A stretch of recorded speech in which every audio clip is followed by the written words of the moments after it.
as we reported, Senator Dianne Feinstein is introducing an assault weapons ban in Congress. Here's what she told me about that.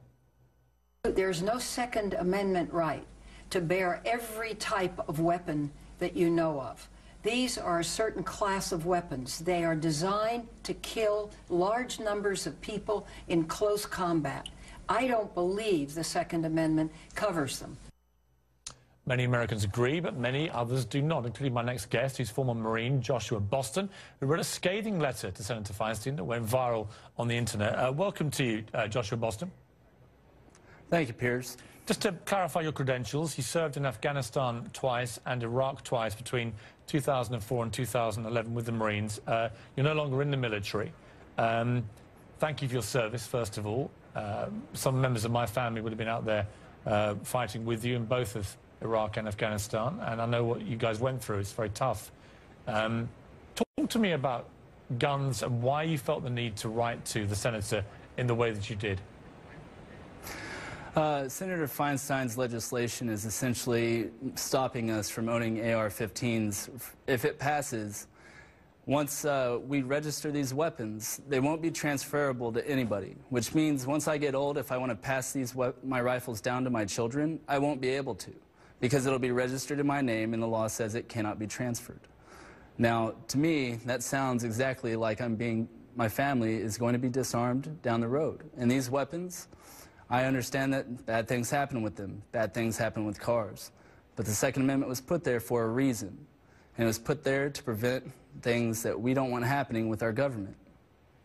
I mean, so that's why I wrote the letter. Right, but you use the analogy of the car, as many gun rights people do. You can't pass the car to your child without registration for the child, involving all the various forms you fill in for that and the various permissions you have to get. What's the difference? The car is not specifically mentioned in the Bill of Rights. Well, Arms are. But nor is an AR-15 assault rifle. Neither are muskets, nor is hunting or sporting, but everybody seems to bring that up. Right, but there are already, as you know, numerous gun control laws in America. It's purely a question of degree. There is. And my question for you is this. You know what these weapons can do better than most.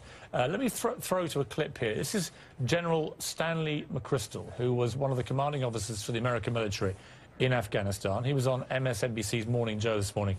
He said this. I spent a career carrying typically either an M16 and then later an M4 carbine. And an M4 carbine fires a .223 caliber round, which is 5.56 millimeter, at about 3,000 feet per second. When it hits a human body, the effects are devastating. It's designed to do that. And that's what our soldiers ought to carry. I personally don't think there's any need for that kind of weaponry on the streets, and particularly around the schools in America. Powerful words there from a very high-ranking, recently departed general. I suppose my obvious question for you, Joshua, is this. Why would you want to give one of these killing machines to one of your children anyway? First off, we don't own M4s or M16s. We own AR-15s and different variants of. They're not the same rifle. Right, but you know as well as I do that the AR-15, when it's modified, can perform almost exactly like an M16. I mean, we know that. And we saw with James Holmes, whose trial's going on now, that in Aurora, he was able to unload at least 70, possibly more, bullets into a crowded movie theatre in a matter of minutes. We know that. So the difference is almost indistinguishable in terms of firepower at such close range. No, that's not even true. The weapon M4, M16 was designed to engage targets with precision at medium ranges, not for close quarters combat. Right, but if you have an AR-15, whether you're at close quarters or you're 100 meters away, you're going to cause extensive and significant damage. It's possible, true, but that damage is guaranteed to happen when people aren't allowed to carry a concealed weapon in a movie theater, or teachers aren't allowed to carry one in their schools to protect the children that we love. So your answer is that everybody in the movie theater would be armed with an AR-15?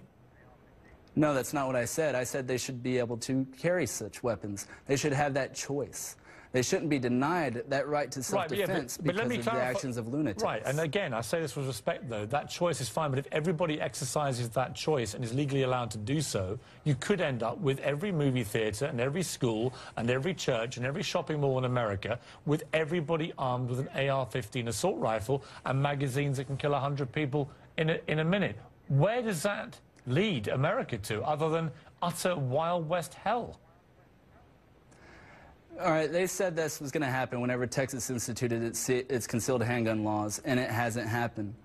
In the Clackamas Mall shooting, there was a 22-year-old carrying a concealed weapon and presented his weapon at the threat, and he held his fire, just like happened at Congresswoman Gifford's shooting. There was a CHL holder there, and he held his fire. The American people aren't as gun-happy and trigger-happy as they're being painted out to be by the media. They are smarter than that. They know when to hold their fire. They know when to fire. And we can increase the chances of success for these people that get caught in these situations, for their survival, by education. We got to stop making this a taboo subject to everyone because it's scary. We can't give up our rights because we're afraid.